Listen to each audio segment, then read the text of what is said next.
क्या पंजाब असेंबली के कल 2 इजलास होंगे? गवर्नर पंजाब ने कल ऐवान इकबाल ने पंजाब असेंबली का इजलास तलब कर लिया। स्पीकर परवेज इलाही ने भी कल इजलास बुला लिया। कहा गवर्नर के अहकामात की कोई आईनी हैसियत नहीं। हुकूमत और अपोजिशन के दरमियान डेडलॉक के बायस 2 रोज से जारी इजलास में बजट पेश ना हो सका। अपोजिशन ने चीफ सेक्रेटरी और IG से ऐवान में आकर माफी का मुतालबा किया।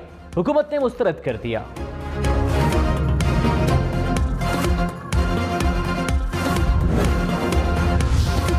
तर्जुमान पाक फौज ने एक बार फिर वाजे किया है कि कौमी सलामती कमेटी में वाजे और तफसीली तौर पर बताया गया कि किसी किस्म की साजिश नहीं हुई। दोनों मीटिंग्स में चेयरमैन ज्वाइंट चीफ्स और तीनों सर्विसेज चीफ्स की मौजूदगी में एजेंसियों ने ब्रीफ किया कि किसी भी साजिश का कोई सबूत नहीं मिला। हमने सब कुछ तफसीली तौर पर देखा है। मुदाखलत सिफारती लफ्ज है, इसलिए सिफारती तौर पर ही एक्शन लिया गया।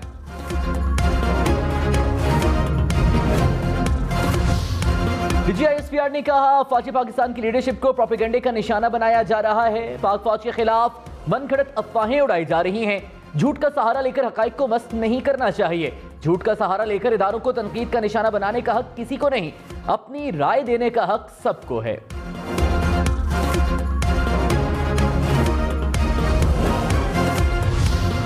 DGISPR ने कहा परवेज मुशर्रफ की सेहत बहुत खराब है। मुसल्लह अफवाज की लीडरशिप का मौक़िफ़ है कि परवेज मुशर्रफ को वापस आना चाहिए। वापसी के लिए उनके खानदान से राबता किया गया। परवेज मुशर्रफ की वापसी का फैसला उनके खानदान और डॉक्टर्स ने करना है।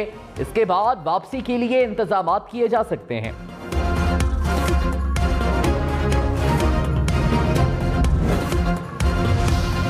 कराची समेत सिंध के सरकारी मुलाजिमीन की तनख्वाहों में 15% इजाफा, पेंशन 5% बढ़ाने का ऐलान। सिंध का 1700 अरब रुपए से जायद का टैक्स फ्री बजट पेश। 2016 से 21 तक एडहॉक अलाउंस बुनियादी तनख्वाहों में जम करने की तजवीज़। ग्रेड 1 से 16 के मुलाजिमीन को बुनियादी तनख्वाह का 33% डिस्पैरिटी अलाउंस मिलेगा। ग्रेड 17 से ऊपर मुलाजिमीन के लिए 30% डिस्पैरिटी अलाउंस का ऐलान। मुराद अली शाह ने कहा किसी सूबे में पेंशन 5% से ज्यादा बढ़ी तो हम भी बढ़ाएंगे।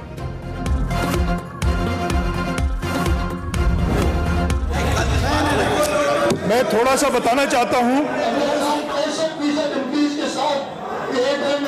मिलियन से बढ़ा के 1.468 मिलियन रखे हैं। 3 मिलियन रखे हमने पार्टी क्या हो गया? क्या कर रहे हो भाई, क्या कर रहे हो यार? सिंध असेंबली में हंगामा आ रहा है। अराकीन गुत्थम गुत्था हो गए। बजट तकरीर के दौरान PTI अराकीन का शोर शराबा। स्पीकर डाइस का घेराव कर लिया। PTI और पीपल्स पार्टी अराकीन में हाथापाई, एक दूसरे पर बजट किताबें बरसा दी। कुलसुम चांडियो और दुआ भुट्टो भी लड़ पड़ी। दोनों का एक दूसरे पर मोबाइल छीनने का इल्जाम। ऑपोजिशन बेंचेस पर बैठे MQM और GD अराकीन ने एहतजाज में हिस्सा नहीं लिया।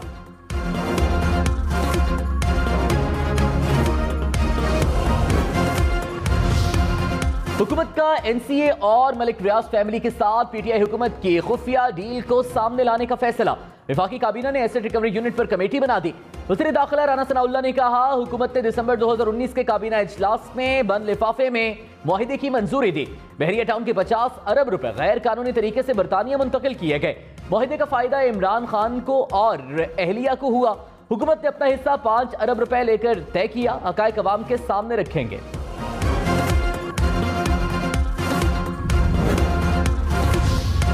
इमरान खान के हुकूमत पर वार। कहा महंगाई मार्च करने वालों ने लोगों का मौशी कत्ल कर दिया।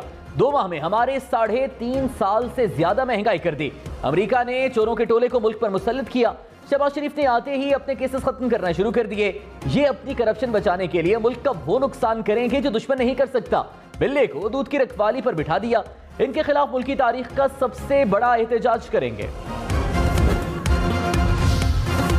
मरीम नवाज का इमरान खान को जवाब। कहा 4 साल की नाअहली, नालायकी और बेहिसी ने मुल्क की मईशत को तबाह कर दिया। एसेट रिकवरी यूनिट मनी काला गैंग का एसेट मेकिंग यूनिट बन गया।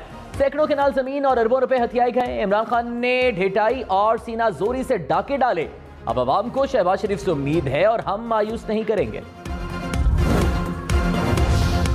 मेजर जनरल बाबर इफ्तिखार ने कहा army chief general Qamar Javed Bajwa का दौरा चीन बहुत अहम था। पहले आर्मी चीफ हैं जिन्होंने चीनी सदर से मुलाकात की। दौरे के दूरस्थ असरात होंगे। अस्करी सफारतकारी ने पाक चीन दोस्ती को मजीद मुस्तहकम किया। चीन ने पाकिस्तान की दिफाई कुव्वत बढ़ाने में अहम किरदार अदा किया। CPEC की सिक्योरिटी में कोई कमी नहीं आने दी।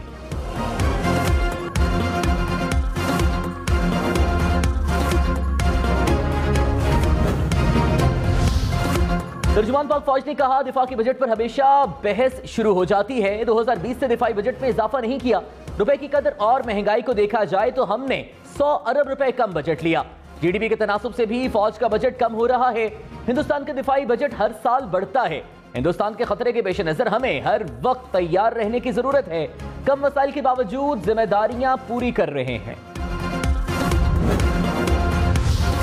डीजीआईएसपीआर ने कहा, आर्मी चीफ की हिदायत पर यूटिलिटी बिल्स, पेट्रोल और डीजल पर काफी बचत कर रहे हैं। बड़ी फौजी मशकों को छोटे पैमाने पर कराने का फैसला किया है। कॉन्फ्रेंसेस ऑनलाइन कर रहे हैं। पाक फौज ने अस्करी साजो सामान की मद में 3.5 अरब और कोरोना फंड के 6 अरब रुपए हुकूमत को वापस किए।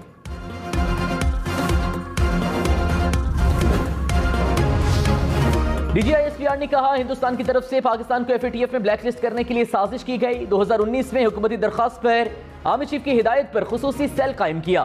सेल ने दिन रात काम करके मनी लॉन्ड्रिंग और टेरर फाइनेंसिंग पर मौसर एक्शन प्लान बनाया। तमाम महकमों ने लाहे अमल पर काम किया और कानून साजी हुई। हमने 27 में से 26 पॉइंट्स पर अमल दरामद किया। इन कवानीन की वजह से पाकिस्तान ने 58 अरब रुपए रिकवर किए।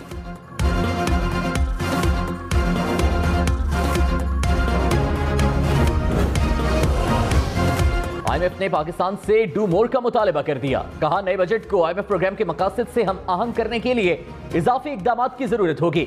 आईएमएफ नुमाइंदे ने कहा, पाकिस्तानी हुकाम के साथ कुछ महसूलात और अखराजात पर मजीद वजाहत के लिए बातचीत जारी है। इक्तिसादी इस्तेहकाम के लिए पॉलिसियों के नफाज में मदद देने को तैयार हैं।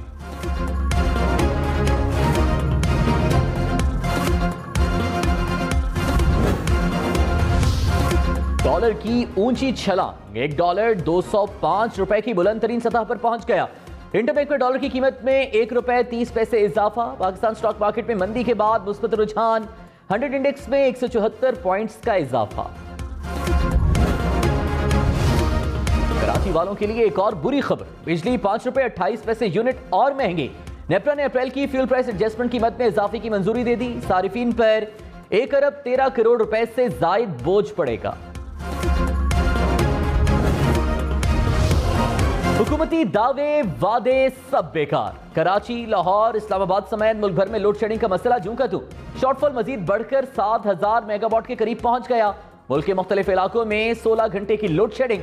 इस्लामाबाद रीजन में 6 घंटे बिजली की बंदिश। पेशावर में 10 से 12 घंटे बिजली बंद रहने लगी।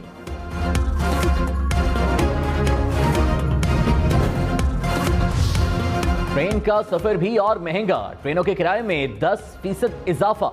नए किरायों का इतलाक 17 जून से होगा।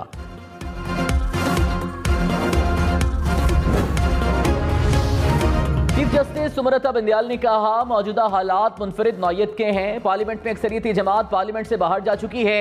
मुल्क मौशी बहरान का शिकार है। एग्जीक्यूटिव को अपने इख्तियारात आइन और कानून की रोशनी में इस्तेमाल करना होंगे। ईसीएल केस में जस्टिस एजाजुल एहसन ने कहा, ईसीएल से नाम निकालने की इतनी जल्दी क्या थी। चीफ जस्टिस ने कहा, बाइख्तियार अफराद ने तरमीम करके फायदा उठाया।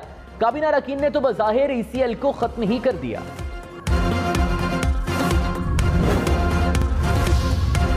गर्मी के सताए शहरियों के लिए अच्छी खबर, कल रात से प्री मानसून बारिशें शुरू होंगी। लाहौर, रावलपिंडी और इस्लामाबाद में 16 और 17 जून को मूसलाधार बारिशों का इम्कान। अर्बन फ्लडिंग का खदशा। महकमा मौसमियात के मुताबिक पंजाब और खैबर पख्तूनख्वा में कल से 22 जून तक बारिशों का इम्कान। सखर, जैकबाबाद और लाड़काना में गर्द आलूद हवाएं चलेंगी। आजाद कश्मीर और गिलगित बल्तिस्तान में बारिशें होगी। कराची में बारिश का इम्कान नहीं। और इमरान खान का एक बार फिर